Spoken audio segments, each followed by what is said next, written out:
ist Charles Baer. Charles Baer ist ausgebildeter Sozialarbeiter, später Gewerkschaftssekretär, war zuerst in einer Gemeinde des Kantons Genf im Gemeinderat, dann wurde er ins Kantonsparlament gewählt, als Großrat oder Kantonsrat, dann später als Micheline Calmiret, als Regierungsrätin, Bundesrätin wurde Charles Baer Genfer Regierungsrat. Dort war er 10 Jahre lang Minister der Kultur und Erziehungsminister. Als Erziehungs- und Kulturminister war er eigentlich auch der Chef von allen diesen Animatoren, die im Kanton Genf arbeiten. Als Buchautor ist er auch bekannt geworden. Dort, in diesem Buch, befasst er sich mit Fragen von Stadtentwicklung, mit Fragen von oben und unten und wer die Gewinner der Globalisierung sind. Sind es diejenigen, die in den schönen grünen Quartieren von Genf wohnen, oder sind sie diese, die in den Blocküberbauungen wohnen? Er spricht in diesem Zusammenhang von einem gesellschaftlichen Bruch. Als Regierungsrat hat er eben aus diesen Überlegungen heraus spannende Gesetzesvorlagen eingebracht. Es gibt anscheinend auch ein Leben nach einer Zeit als Regierungsrat. Heute ist Charles Baer an der Genfer Hochschule Lehrbeauftragter, an der Genfer Hochschule für Soziale Arbeit, wohlverstanden. Und der Bundesrat hat nach seinem Rücktritt als Regierungsrat ihn nicht vergessen. Er wurde im Januar 2014 als Präsident der Schweizer Kulturstiftung ernannt. J'aimerais quand même aussi présenter Charles Baer en français. Probablement vous le connaissez tous, mais vite, rapidement, pour nos amis de la Romandie. Formation de travailleur social, après secrétaire syndical, conseiller communal, député au Grand Conseil, et après l'élection de Micheline Calmiret au Conseil fédéral, l'entrée au Conseil d'État genevois. Pendant 10 ans, il est le patron de l'instruction publique et des affaires culturelles. Durant ce mandat, il trouve tout de même le temps de publier un livre. Le livre, il s'appelle « Ce que cache le Grand Genève », où il se pose des questions du développement urbain, des politiques locales et qui sont les gagnants de la globalisation. Apparemment, il existe aussi un temps après d'être politicien à l'État de Genève. Aujourd'hui, Charles Baer est chargé de cours à l'HES Travail Social de Genève et depuis quelques mois, le Conseil fédéral l'a nommé président de la Fondation Suisse pour la Culture. Monsieur Baer, merci d'avoir accepté l'invitation.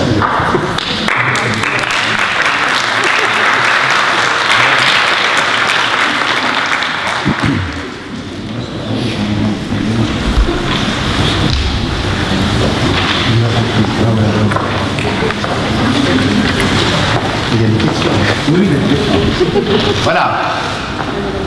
Mesdames et messieurs, laissez-moi d'abord vous dire le très grand plaisir que j'ai d'intervenir ce matin. Dans ce cadre, je dois dire, pour le moins original. C'est vrai que de manière politique, je serais tenté par la métaphore, notamment de relever que j'ai l'impression d'être vraiment au fond de la fosse. Et puis que même si je n'ai pas utilisé le toboggan, je dois évidemment entrer en contact assez rapidement avec l'eau et que je vais tenter de nager le mieux que je peux. Mesdames et messieurs, j'aimerais aussi insister sur un élément. D'abord remercier M. Vandeleur pour la présentation et évoquer le fait qu'en tant que responsable de l'instruction publique pendant plus de 10 ans, j'ai eu l'occasion notamment de non seulement veiller, comme on le dit, au sens politique du terme, aux destinées de l'école genevoise, de son système universitaire, de la culture et du sport, mais également de tout ce qui touche à la politique sociale en faveur de la jeunesse, et notamment de ce qui représente l'engagement du canton en matière tout particulièrement d'animation socio-culturelle. Donc j'aimerais vous dire que si je suis travailleur social de formation, en tant que responsable politique, j'ai eu régulièrement à vérifier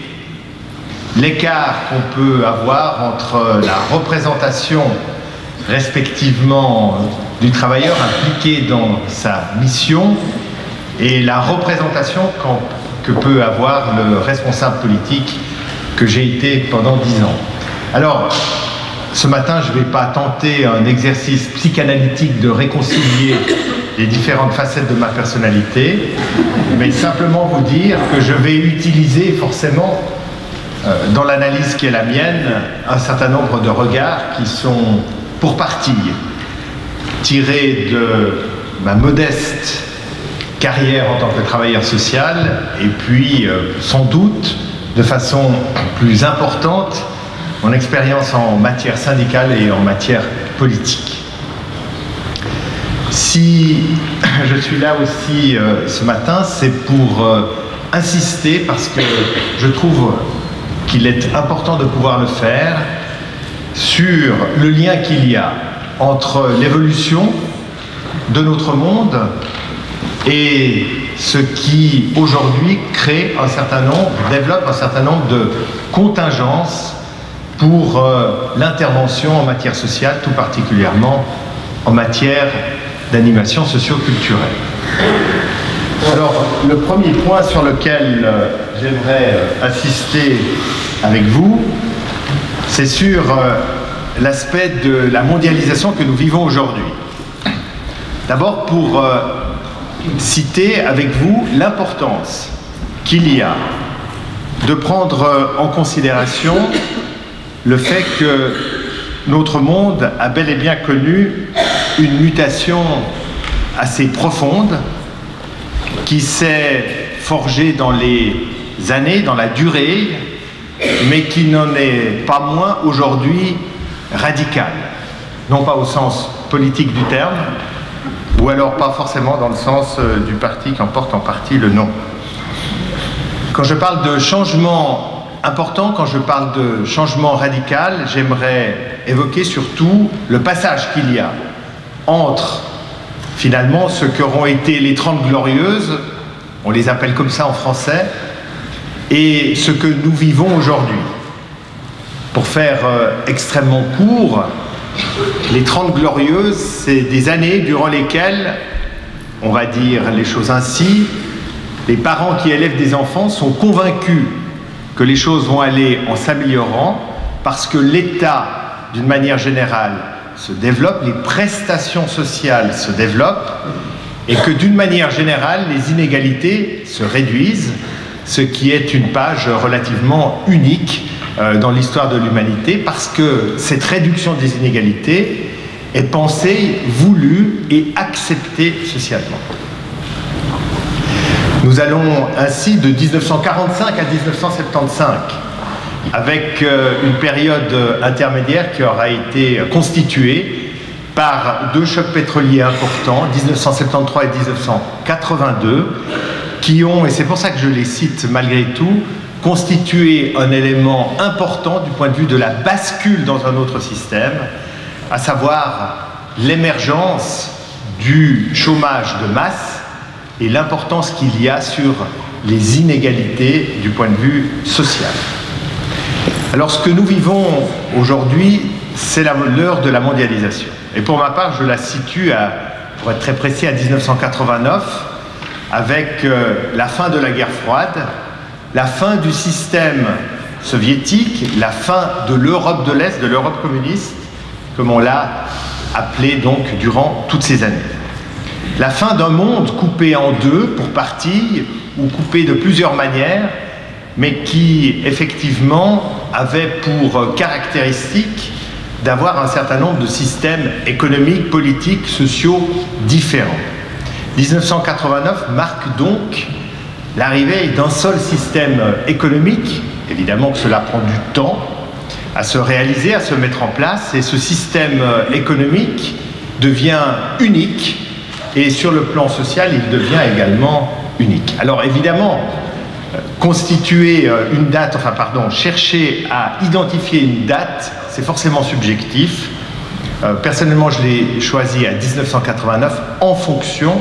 donc de cette réalité économique qui va se développer sur la planète de façon, encore une fois, unique, et donc qui pourra imposer la totalité de ces... Certains la qualifient aujourd'hui de période néolibérale, à juste titre, très probablement. C'est d'abord sur le plan économique que j'aimerais insister par rapport à ce que nous vivons aujourd'hui, pour évoquer que dans nos pays, les pays du Nord, les pays riches, nous avons tout particulièrement à noter le fait que notre système économique s'est trouvé fortement,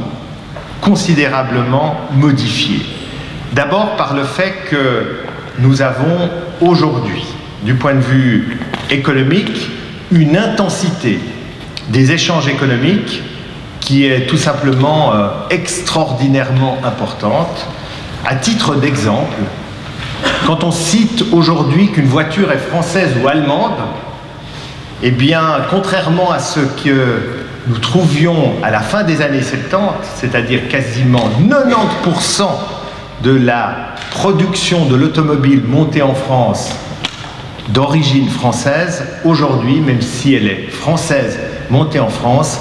elle sera probablement moins de 50% constituée d'éléments fabriqués en France. La plupart des pièces viennent de pratiquement partout le monde. C'est pour illustrer donc simplement ce propos sur l'importance des échanges aujourd'hui. Et quand on considère qu'un produit relève d'un pays, très souvent, il est constitué d'ores et déjà d'échanges extrêmement importants. La deuxième caractéristique, c'est pour ça que j'ai peut-être pris l'industrie automobile, c'est qu'en même temps, nous vivons aujourd'hui une période de forte désindustrialisation qui a commencé à la fin des années 70 avec le premier choc pétrolier et l'émergence du chômage de masse, mais qui façonne également considérablement notre société dans la mesure où aujourd'hui, le fait que nous puissions être détachés pratiquement du souci de la production concentre la plus grande partie de l'attention de la question également de la recherche de justice sur la question des services et sur la question de la consommation. Nos sociétés ne sont donc plus directement impliquées avec l'internationalisation des échanges dans le phénomène de production, et cela façonne considérablement donc notre société aujourd'hui. Autre aspect important, c'est la financiarisation de nos économies. La financiarisation de nos économies, je n'ai pas besoin de faire un long rappel avec les crises, notamment du système bancaire connu en 2008. Vous avez très bien identifié, tout le monde a évoqué ce qu'était donc la financiarisation de l'économie, à savoir l'importance de tout un certain nombre d'interventions financières qui sont déconnectées de l'intervention et de la production économique, et que se trouvent ainsi être des sources de profit, encore une fois détachées donc du souci de production. Cela marque considérablement les choses dans la mesure où les placements deviennent une préoccupation essentielle. Et quand on dit placement, ça vous concerne aussi, ça me concerne aussi, ça nous concerne aussi. J'évoque notamment les questions, par exemple, des caisses de retraite. Les caisses de retraite, en grande partie, du point de vue de leurs fonds, dépendent de la performance des placements. Et quand on évoque notamment le taux de conversion du deuxième pilier, on parle très directement du lien qu'il y a entre les placements de ces fonds et donc très directement l'importance des rentes le lendemain. Donc c'est dire que cette financiarisation de l'économie nous concerne, c'est pas juste non plus une grande main spéculative qui existe par ailleurs, mais c'est aussi un système dans lequel pratiquement chacune et chacun est indirectement concerné. Ça, c'est sur le plan économique. Sur le plan social, j'aimerais insister sur le fait que le résultat d'une telle situation est bien évidemment la fin de ce que j'ai évoqué à propos des 30 Glorieuses, à savoir la réduction des inégalités. Nous sommes réentrés par un phénomène économique dans très nettement l'accroissement des inégalités. Les inégalités se sont considérablement et globalement renforcées dans l'ensemble des pays du Nord. Il y a quelques exceptions, encore récemment, selon certains experts, la Suisse serait moins touchée ou pas touchée par la question de l'accroissement des inégalités, alors que la France, l'Allemagne, l'Italie seraient directement interpellées par cet accroissement des inégalités. Il n'en demeure pas moins que tout cela, on peut l'identifier. Quand on évoque notamment les difficultés économiques du système de sécurité sociale, en Suisse à propos de l'AVS, du deuxième pilier, de l'assurance invalidité, de l'assurance chômage, eh bien, on évoque très régulièrement une restriction. Vous avez remarqué que depuis un certain nombre d'années, on parle rarement de nouveaux droits sociaux. On parle de la réduction, des interventions, de la réduction des assurances sociales. Et cette réduction des assurances sociales a donc un certain nombre de conséquences, notamment sur la question des inégalités, sur leur accroissement. Et je crois que c'est un point relativement important à noter. Mais en même temps, j'ai fait le lien tout à l'heure avec la situation économique, c'est pour dire que si nous nous sommes désindustrialisés, en même temps, il y a tout un certain nombre de mouvements qui se sont mis en place. C'est très directement des pays dits émergents, qui n'arrêtent pas d'émerger, mais des pays émergents qui produisent aujourd'hui, qui concentrent aussi une partie de la richesse, et en même temps, du point de vue de la mondialisation, si les écarts se creusent dans nos pays, ce n'est pas forcément le cas pour un certain nombre de pays. Je ne parle pas à l'intérieur, mais de comparaison de pays à pays, où on constate que notamment ces pays émergents réduisent des écarts par rapport au niveau de vie, notamment dans nos pays. Ces inégalités dans notre pays, dans nos pays, nous les mesurons non seulement sur le plan social, les écarts se creusent, les riches deviennent plus riches, les pauvres plus pauvres, et forcément l'écart s'accroît. Donc ce n'est pas qu'une question d'écart, mais c'est bel et bien aussi une question de mouvement vers les gens les plus pauvres et vers les gens les plus riches. Notamment les questions des gens les plus riches, vous l'avez identifié probablement, notamment à travers des votations en Suisse, c'est l'avantage de la démocratie directe. Quand on parle notamment des bonus en matière salariale, quand on a voté sur la question de ces rémunérations abusives, où le peuple, je vous rappelle, a voté dans le sens d'une initiative, très clairement limitant, c'est en fonction notamment, c'est un élément, moteur de cet accroissement des inégalités. Et en même temps, sur le plan social, quand on réduit tout un certain nombre de prestations, c'est plus de personnes qui dépendent de l'aide sociale, c'est plus de personnes en difficulté. Mais notre monde économique, social, est également largement traversé par la question migratoire. Alors vous savez à quel point en Suisse, c'est un élément majeur, important, pour ne pas dire pour une partie de la population, traumatisant visiblement. Alors il faut évidemment non seulement se rappeler le 9 février de cette année, mais il faut évidemment avoir en tête les nombreux et récurrents débats sur les questions migratoires. Celles-ci vont aller en augmentant, parce que nous constatons que non seulement en Suisse, mais la plupart du temps dans les pays européens également, le facteur travail n'est pas le seul facteur migratoire. Les questions également d'asile sont extrêmement importantes. Les questions de regroupement familial sont extrêmement importantes. Ainsi, nous enregistrons aujourd'hui une très forte diversification de la population migrante, et notamment également un certain nombre de difficultés économiques et sociales qui sont directement vécues par ces personnes migrantes. Sur le plan politique, cette situation a maintenant un certain nombre de conséquences, notamment sur le plan politique par le fait que,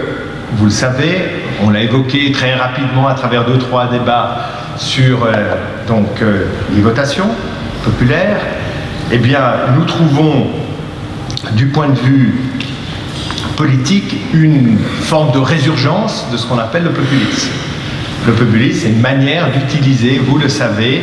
un certain nombre de problèmes relativement importants sous l'angle de réponses extrêmement simples, démagogiques, laissant croire qu'il est facile de les régler, tout en attisant très régulièrement donc la haine sur un certain nombre de populations. Ça peut être les personnes qui sont socialement fragiles, ça peut être les personnes migrantes, ça peut être les deux en un, si vous me permettez cette expression. La montée des populismes, elle est très directement aujourd'hui, je vais dire quand même, le centre d'une évolution très forte en Europe.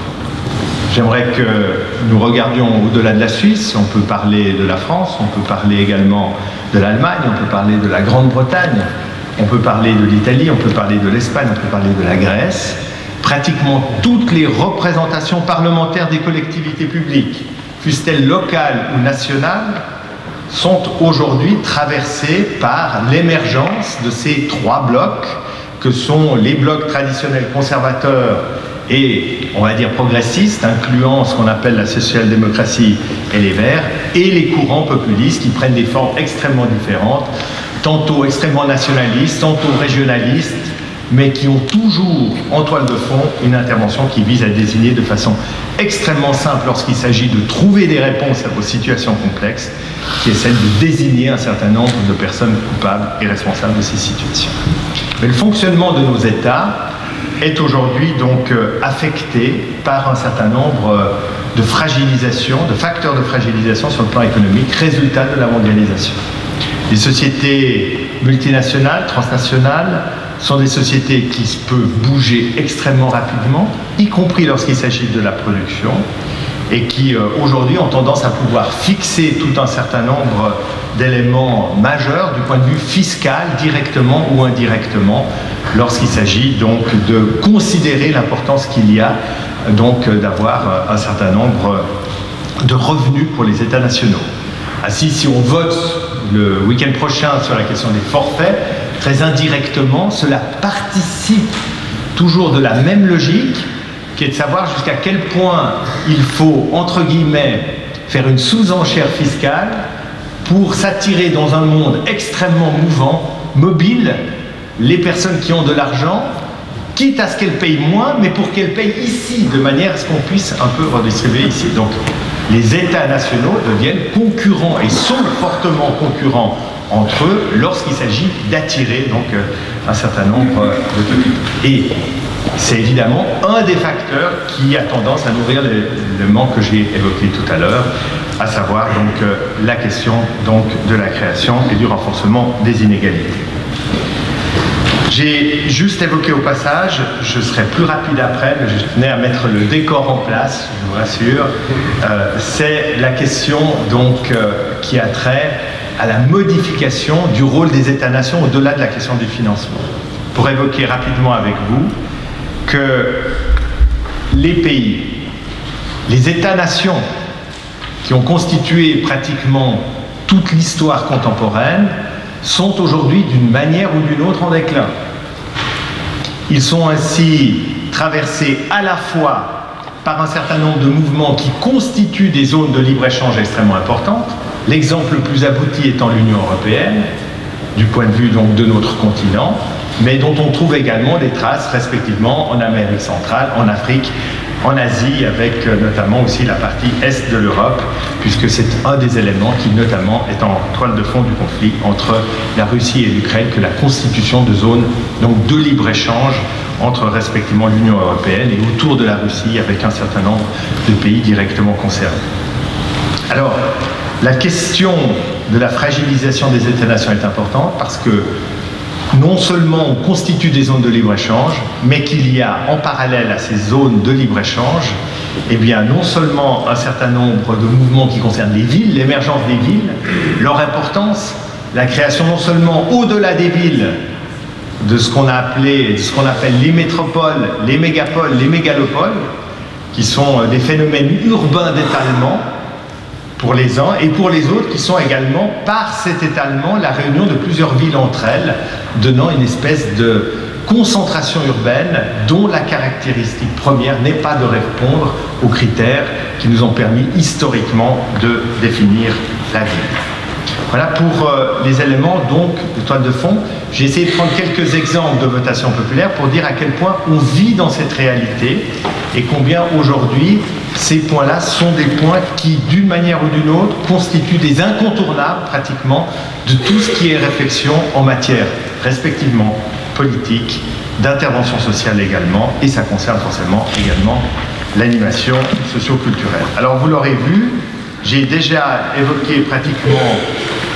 la plupart des choses sur le... Ah non, pardon. Il ne faut pas que j'oublie parce que je n'ai pas l'habitude des PowerPoint, excusez-moi. Donc j'ai déjà évoqué la question notamment de l'impôt, je n'y reviens pas. Mais par rapport à ce que je vous ai dit sur les villes, ce qu'il est important que vous notiez,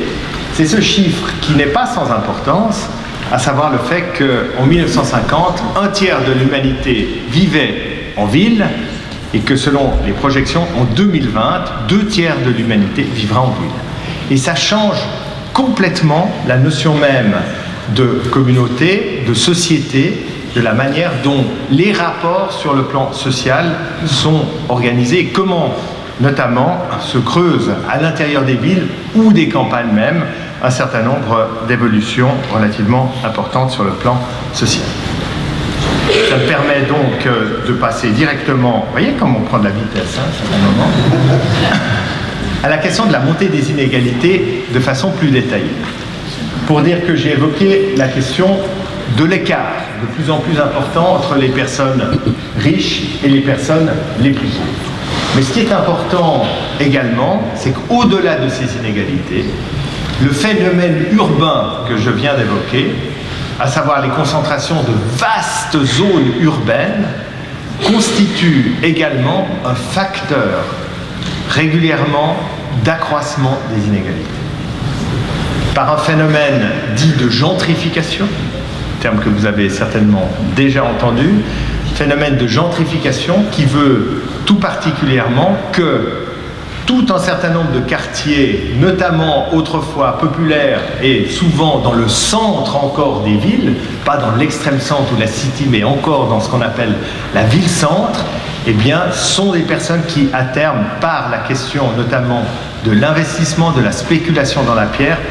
deviennent des personnes reléguées dans les quartiers extérieurs ou abandonnées dans un certain nombre de quartiers dans lesquels les investissements ne se font plus dans la mesure où ils ne rapportent pas donc la même rente que ceux qui peuvent être effectués lorsqu'on en modifie socialement la composition.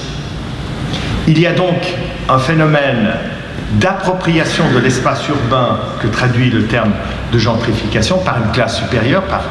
généralement des classes moyennes supérieures, voire des classes dominantes, au centre des villes, et qui donc non seulement relègue un certain nombre de personnes vers l'extérieur de ces villes, mais qui a également pour impact de concentrer entre elles les personnes les plus fragiles, les personnes qui vivent dans la précarité, souvent également les personnes migrantes vivant dans la précarité, qui se trouvent ainsi affectées. Je pense que vous pourrez faire le lien avec ce que vous avez entendu donc, tout à l'heure, du point de vue de certaines réalités qui existent notamment aux États-Unis, dans des grandes villes comme Chicago, New York, depuis des années, et qui peuvent effectivement, et qui ont même constitué probablement le point de départ de tout un certain nombre de phénomènes d'appropriation de l'espace urbain ici en Europe. Je vais toujours plus vite que le PowerPoint. Nous sommes très directement concernés aujourd'hui par rapport à ce que j'ai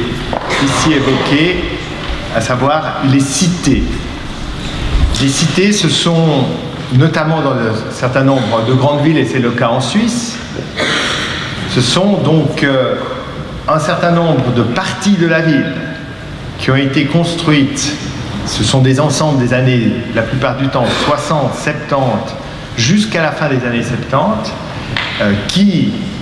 ont été destinés à faire face à une urbanisation, un mouvement d'urbanisation important, et en même temps, un mouvement relativement important d'accroissement également sur un plan démographique, y compris en termes d'accueil migratoire. Mais alors quand on parle d'accueil migratoire, donc notamment c'est le cas pour le canton de Genève, mais c'est le cas pour toute la Suisse pour ce que je vais évoquer, à savoir les conditions légales. On parle d'abord de personnes qui sont des travailleurs, qui viennent pour la plupart d'entre eux avec un statut de saisonnier, qui vont travailler pendant 4 ans avant d'avoir le droit, pour autant que les 4 ans aient été correctement comptés, à un regroupement familial et donc pouvoir effectivement ensuite migrer sur le plan professionnel vers d'autres secteurs d'activité. En grande partie, ces cités sont à la fois des cités qui ont été des cités d'accueil, des cités également où les personnes se sont non seulement installées, mais dans lesquelles, en grande partie, ces personnes sont restées, avec également un accueil important de personnes qui sont des personnes qui travaillent dans l'industrie, notamment qui travaillent donc dans la production dans ces années-là, et qui sont des personnes également donc d'origine suisse, cantonale pour Genève, Zurich, Berne, j'en passe, et des meilleurs. Aujourd'hui, nous constatons qu'une grande partie de ces cités ont été en grande partie transformées et que nous y trouvons un phénomène de regroupement de personnes qui sont, pour la plupart du temps, qui sont plus ouvriers, de personnes qui sont fragiles sur un plan économique et social, qui travaillent dans les services quand elles travaillent, souvent avec des tâches peu qualifiées, mais également avec des bas salaires, avec des temps partiels, avec des horaires atypiques, et nous les trouvons donc en coexistence avec des personnes qui vivent également de l'aide sociale, d'un certain nombre de mécanismes d'aide ou d'assurance sociale. Puis c'est un point important qui va constituer ce que j'appelle ici donc un facteur d'accroissement des inégalités sur un plan de la société, à savoir le fait que les écarts se creusent et que les personnes qui sont en bas de l'échelle se trouvent ainsi regroupées dans certaines parties de la ville, créant un phénomène d'enclavement, un phénomène de ghetto, n'ayons pas peur du terme, parce que les réalités dont vous avez parlé tout à l'heure, américaines, sont des éléments qui se mettent en place à peu près partout. Et je crois qu'il faut effectivement avoir la conscience du fait qu'il y a pratiquement partout les mêmes types de phénomènes. Ainsi, dans le canton de Genève, on a créé un centre d'analyse territoriale des inégalités, à savoir qu'on a pu dénombrer commune par commune, secteur statistique et sous-secteur statistique par secteur et sous-secteur, de manière à analyser justement l'importance donc des inégalités. Et on s'aperçoit que, bien évidemment, dans les mêmes communes, dans les mêmes quartiers, on retrouve le revenu médian le plus bas, on retrouve le nombre de bas salaires le plus élevé, le nombre de personnes au chômage le plus élevé, le nombre de parents dont les élèves sont à l'école d'origine modeste le plus élevé, le nombre de personnes vivant également donc de l'aide sociale le plus élevé, le nombre de personnes ayant besoin d'une allocation logement pour y vivre le plus élevé. J'avais même remarqué, sur la base d'un travail extrêmement important développé par le directeur de la clinique dentaire de la jeunesse du canton de Genève, que la carte de la carie dentaire correspondait également de la même manière à donc la manifestation de la superposition des inégalités. C'est vrai que dans les quartiers les plus populaires, il y a un phénomène de carie dentaire qui est beaucoup plus important que dans les quartiers privilégiés ou dans les zones vertes qui jouxtent le centre des villes. Et puis il y a un phénomène aussi important, parce que je ne sais pas si vous avez entendu, enfin, peut-être qu'après le 9 février, on a entendu tout un certain nombre de choses, notamment Genève a dit « nous, on a fait notre travail ». Nous, on a voté non à l'initiative de l'UDC sur l'immigration de masse. Et puis, dans d'autres cantons, on a moins bien voté, etc. D'abord, ce qui est très intéressant, c'est les villes. C'est d'abord les villes qui ont voté non avant d'être un phénomène, entre guillemets, de Röstigraben. C'est d'abord donc une question importante en matière urbaine. Puis l'autre point important, lorsque j'évoque ici la question de la concentration des inégalités, ce qui est intéressant de noter, c'est que dans un quartier, à savoir les Avanchais, dans le canton de Genève, suffrage après suffrage, nous trouvons également les votes populistes les plus importants. Les votes populistes les plus importants, c'est-à-dire un oui à l'initiative de l'UDC, le 9 février, et 2 bureaux de vote. Ce sont les deux dans la même commune de Vernier, qui est une commune précarisée du canton de Genève. Et c'est intéressant de constater que les scores les plus élevés, c'est dans ces cités dont je viens de parler, là où les inégalités sont les plus fortes, là où qu'une partie de la population vote, parce qu'évidemment les migrants ne votent pas, et où le malaise ou un certain nombre de difficultés sont le plus ressentis. Donc il y a non seulement un facteur de regroupement et d'enfermement des personnes précaires, mais également avec un certain nombre de facteurs, et c'est là où je reviens à l'influence de l'émergence du débat populiste, qui accentue régulièrement les oppositions entre les groupes constituant finalement la même communauté sur le plan territorial, c'est-à-dire du quartier.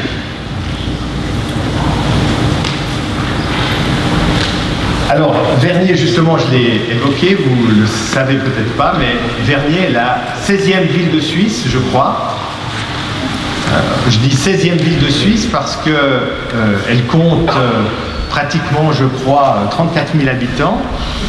Et cette ville, la ville de Vernier, est en réalité constituée de plusieurs cités. C'est pratiquement l'essentiel de l'accueil de populations urbaines. Ce sont la cité du Lignon, la cité des Avanchais, la cité des Libellules, qui sont 3 cités relativement importantes, en dehors de ce qu'est le quartier de Châtelaine et le village historique de Vernier.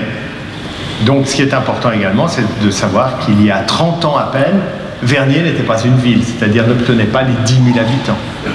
Donc aujourd'hui, évidemment, la vie a considérablement changé à Vernier, et les cités se sont transformées, on l'a évoqué tout à l'heure, avec notamment un certain nombre de points qui sont importants. Et j'ai choisi les Avanchais, non pas uniquement pour le vote, mais c'est surtout parce que c'est un quartier que j'ai bien connu, parce que c'est là où j'y ai vécu en quittant le domicile de mes parents. Donc la cité des Avanchais est une cité qui est une cité importante d'accueil, notamment de ces populations ouvrières, qui a constitué une grande partie donc, de sa population et qui aujourd'hui en partie, avec le phénomène respectivement de vieillissement de la population, de départ mais également de volonté d'éviter que les personnes qui n'en avaient pas besoin restent dans des logements subventionnés, ont migré vers d'autres parties également de la ville, accroissant ainsi encore ce phénomène d'enfermement et de ghettoisation. Ce qui est important également, c'est que du point de vue donc, de cette partie de Vernier qui est Avanchais, cette cité qui accueille pratiquement 6500 habitants, c'est donc un nombre qui est quand même relativement important, est enfermée entre 2 routes relativement importantes, la route de Vernier et la route Louis Cazaï, et se voit survolée par une grande partie des avions qui atterrissent donc à Genève, donc à l'aéroport de Cointrin. Ceci mis en place me permet de dire que nous avons effectivement réfléchi et travaillé, alors au niveau plus politique, je passe à cet élément-là, sur la question des interventions devant prendre en compte cette modification de l'environnement, du contexte, mais également la volonté de faire en sorte que nous puissions intégrer dans l'intervention politique un certain nombre de paramètres, dont ceux qui sont directement issus par la question des inégalités territoriales. D'abord pour éviter qu'elles ne s'accroissent, pour éviter des formes de coupure à l'intérieur de la ville, pour éviter des formes de constitution de frontières artificielles entre un certain nombre de quartiers. Et cet élément n'a rien d'original pour le canton de Genève. J'ai envie de quand même dire que régulièrement, tout un certain nombre de pays à l'échelle de l'Union européenne, un certain nombre d'États des États-Unis d'Amérique, par exemple, ont développé ce qu'on appelle des politiques qui sont des politiques dites prioritaires et qui concernent tant la question scolaire que la question sociale dans son ensemble ou le vivre ensemble dans les quartiers.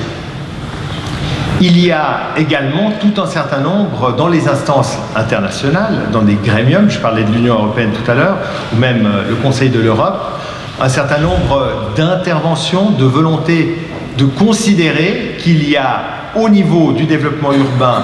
au niveau donc du renforcement des inégalités, un certain nombre d'interventions, de programmes à promouvoir qui prennent en compte les questions qui ont donc directement trait à ce renforcement des inégalités sociales par l'enfermement que constitue la montée des inégalités territoriales par le phénomène de gentrification. Donc, au niveau international, au niveau mondial, c'est l'ONU Habitat qui notamment développe un certain nombre de programmes qui est d'abord destiné, vous l'aurez compris, aux pays du Sud parce que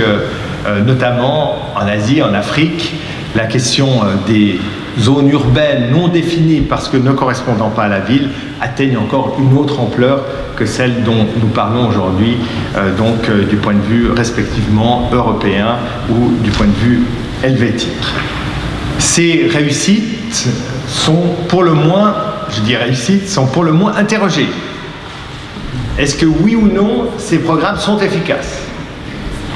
Régulièrement, il y a un certain nombre de controverses, un certain nombre de discussions importantes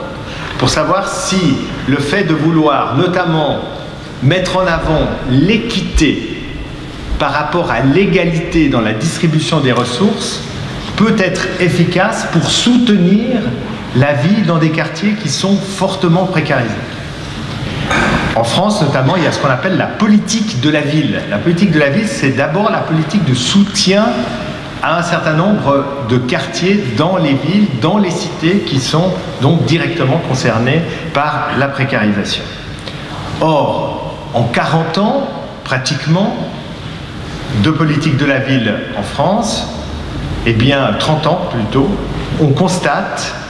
qu'il y a tout un certain nombre de phénomènes où on analyse des changements bénéfiques, mais il y a aussi tout un certain nombre de phénomènes où non seulement les changements donc, ne sont pas ceux qu'on attend, et que non seulement dans un certain nombre de cas, on n'a pas forcément d'amélioration, mais on peut avoir un certain nombre, par effet pervers d'un certain nombre de mesures, des péjorations. Alors, la question qui revient très régulièrement au centre des préoccupations, c'est la question des participations des populations à ces changements qui concernent le territoire. Alors, nous en sommes à la question de l'animation socio-culturelle. Dans quelle mesure l'animation socio-culturelle est concernée par cette question de montée des inégalités? Moi, j'ai envie de le dire de façon peut-être brutale, mais c'est pratiquement une de ses missions essentielles, que de pouvoir garantir, renforcer, intervenir en faveur du lien social. Le lien social est probablement l'élément qui est le plus menacé au-delà des questions matérielles de la précarité par cette évolution autour de la mondialisation. Et la question du lien social, l'animation socio-culturelle est en grande partie détentrice du point de vue de la légitimité de son intervention de cet élément. Elle est par définition légitime pour intervenir. J'ai évoqué ici très rapidement pour le canton de Genève le fait qu'il y a donc une fondation quadripartite. C'est un élément majeur sur lequel je me permets d'attirer votre attention parce que non seulement c'est un héritage relativement important, quand on dit quadripartite, c'est que la fondation qui gère l'animation socio-culturelle dans le canton, dans les quartiers, vers la jeunesse, vers les catégories de population, dans un souci de prévention, sont non seulement ancrés dans le territoire, mais sont gérés non seulement par l'État, par les communes, mais également par les animatrices et animateurs eux-mêmes, ainsi que par des comités qui gèrent les centres et qui sont donc élus par des parties de population directement intéressées par l'activité des centres.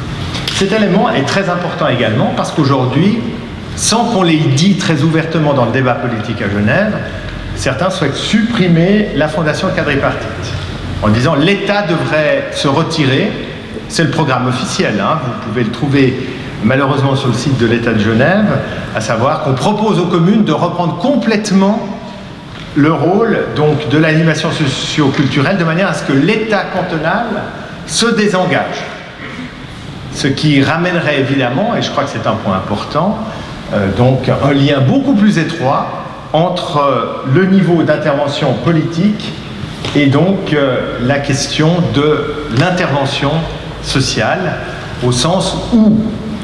dans telle ou telle commune, le souci, par exemple, autour de tel groupe de jeunes, de telle manifestation de précarité, devient un objet de préoccupation du conseil municipal, demandant par voie de résolution des interventions directes aux animatrices, aux animateurs ou aux travailleurs sociaux hors mur. Donc je pense que si on souhaite éviter un lien négatif, destructeur du point de vue de la légitimité de l'intervention sociale dans ce combat contre les inégalités, il est impératif, de manière à protéger l'identité professionnelle, la légitimité professionnelle donc des travailleurs sociaux, d'avoir une forme d'interface qui empêche l'intervention directe du politique sur le cahier de charge, sur la manière d'intervenir des travailleurs sociaux, des animatrices et animateurs en particulier. Et la question évidemment de l'intervention prioritaire est majeure par rapport à cela. Parce que si demain on dit, par exemple, reprenons la ville de Vernier, qui est moins que d'autres aujourd'hui traversée par la montée du populisme au niveau municipal et de la gestion municipale, au niveau des thèmes on a vu que c'était important, eh bien il pourrait y avoir tout à coup une volonté de dire, eh bien aux avant-chefs, pour être très concret, il s'agit que l'animation socio-culturelle se préoccupe des migrants, essentiellement des migrants, et surveille les migrants. Parce que derrière le terme animation socio-culturelle, c'est vrai que j'ai mis un trait d'union de trop, mais c'était sans doute l'hymne de l'union qui m'animait. Eh bien, il y a derrière le terme socio-culturel une incompréhension de beaucoup d'acteurs, et ça, il faut bien le comprendre, notamment au niveau politique. Et quand on dit socio-culturel, c'est des sociaux à qui on va demander d'intervenir pour qu'en gros, il y ait moins de... Ouais, j'allais mal m'exprimer, donc qu'il y ait moins de problèmes, qu'il y ait moins... donc de caractéristiques de désordre, j'allais le dire avec des guillemets que vous allez entendre, qu'il y ait moins de merdier. Parce que c'est un peu le terme, quelquefois,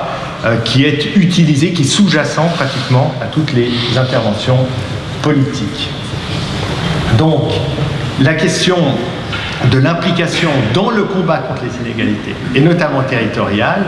doit permettre d'avoir davantage de moyens dans les interventions qui sont développées dans les quartiers difficiles, dans les communes qui sont difficiles, de manière justement à promouvoir, à garantir, à protéger le lien social, et le protéger dans un souci de communauté territoriale et non pas dans un souci de communauté strictement nationale ou étrangère, parce qu'ici il ne s'agirait pas donc de pouvoir organiser des communautés autour de la nationalité, parce que le regroupement notamment ne le permet pas, surtout les chiffres ne le permettent pas, puisque notre migration aujourd'hui est donc essentiellement éclatée, diversifiée, elle provient pratiquement de tous les pays du monde, sachant qu'à Genève on parle 70 langues dans les écoles du canton d'origine, langue maternelle, ce qui représente évidemment une mesure de ce qui est le phénomène interculturel, multiculturel donc de nos sociétés. Ce qui relève également de l'efficacité, vous l'avez compris, c'est la manière dont on peut effectivement travailler avec les différentes catégories professionnelles qui interviennent sur le même territoire, et la manière dont on peut également, dans un cadre d'autonomie et d'intimité, intervenir hors de ce qui est le risque de la récupération politique, dans une volonté de développer le lien social, de manière, encore une fois,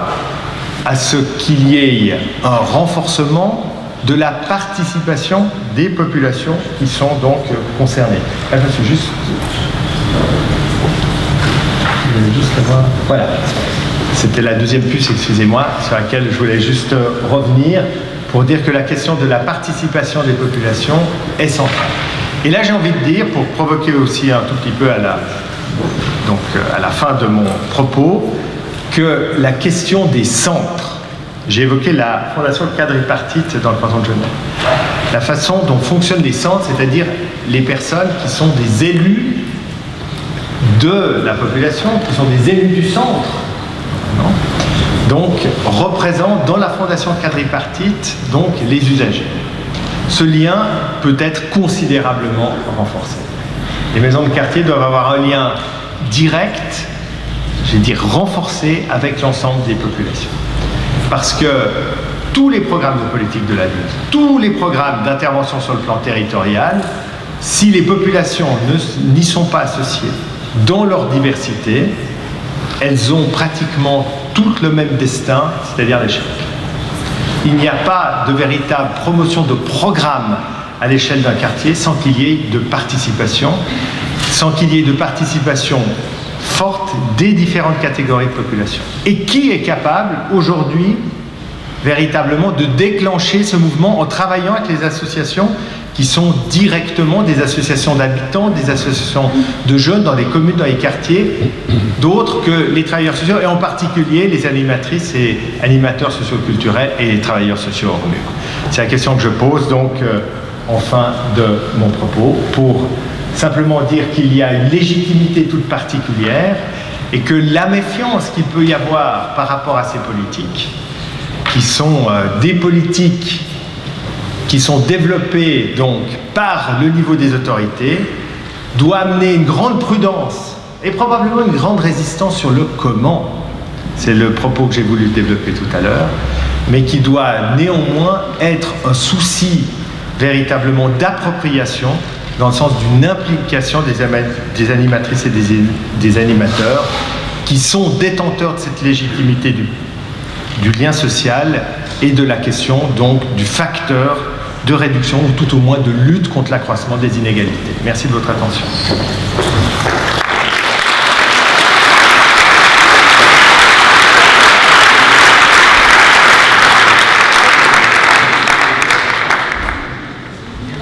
Alors, on a un tout petit peu de retard, mais j'aimerais quand même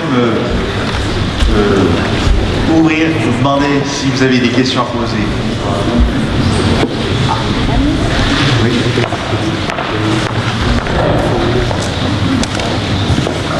Articuler le travail socioculturel et le travail social hors mur,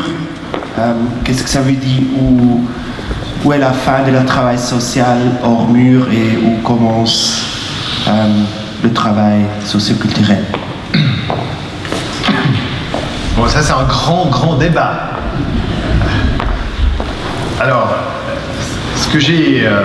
envie d'abord de dire, c'est qu'il y a, comme vous le savez, souvent une forte méfiance. Tout un certain nombre, notamment d'interventions de l'animation, sont constituées par une forme de méfiance, c'est le cas en tout cas à Genève, une forme de difficulté en tout cas, donc à considérer que le travailleur social hors mur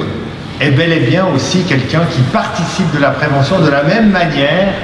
qu'un animateur de centre ou une animatrice de centre. Alors, travailleur social hors mur, par définition, il est hors des murs de la maison de quartier, hors du centre. Il fait un travail de repérage dans le sens de constitution également de contact, de lien avec des parties de population, des catégories de population, des personnes qui sont hors du centre et qui ne fréquentent pas forcément le centre et dont l'intérêt c'est également de pouvoir, si j'ose dire d'une certaine manière, les y amener. Le travailleur social hors mur a cette légitimité de pouvoir travailler sur un territoire donné sans le souci direct donc des murs, et dans sa manière de travailler, il doit pouvoir effectivement être porteur d'une liberté encore supplémentaire du point de vue notamment de sa capacité à créer des liens. Quelquefois c'est aux marges de la société, y compris sur le plan, vous le savez, pénal, puisqu'il peut y avoir aussi un certain nombre de manifestations, donc d'actes qui peuvent quelquefois être le fait de personnes, de jeunes gens en particulier, qui pourraient à premier regard être un souci pénal et qui doivent être d'abord traités sous un souci social. Alors c'est là où la question que j'ai évoquée tout à l'heure de l'articulation entre le politique est majeure. Parce que les travailleurs sociaux hors mur, s'ils sont, et c'est le cas parce qu'à Genève, derrière Fondation quadripartite, il y a aussi beaucoup de désordre. Quand je dis beaucoup de désordre, une grande hétérogénéité. C'est-à-dire que vous avez, dans certaines communes notamment, vous avez pratiquement un lien direct entre le travailleur social hors mur, les travailleurs sociaux hors mur, parce qu'ils interviennent sur le territoire de la commune, et donc la commune elle-même. Et puis, dans d'autres cas, vous avez des travailleurs sociaux hors mur qui travaillent sur un territoire qui est intercommunal. Donc, quand il y a un rapport direct entre politique et travailleurs sociaux hors mur, je pense que ça a aussi généré à un certain moment une forme de méfiance du point de vue de l'intervention. Il y a une velléité, comme je la caricaturais tout à l'heure, des conseils municipaux de dire on va aller demander aux travailleurs sociaux hors mur de mettre un peu d'ordre parce que ça nous coûtera peut-être moins cher, plus cher qu'un flic municipal, mais comme le policier municipal il ne travaille pas la nuit, eh bien on va lui demander de s'arranger qu'il y ait moins de bruit dans le quartier pour que les gens dorment correctement. Je caricature évidemment. Donc évidemment c'est cela qu'il faut à mon avis éviter, mais le travailleur social hors mur est aussi détenteur d'une légitimité professionnelle. C'est une manière de travailler qui est moins institutionnelle et qui à mon avis se marie bien avec l'animation socioculturelle. Encore une question?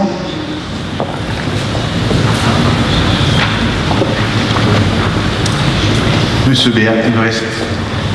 un grand merci. Merci à vous.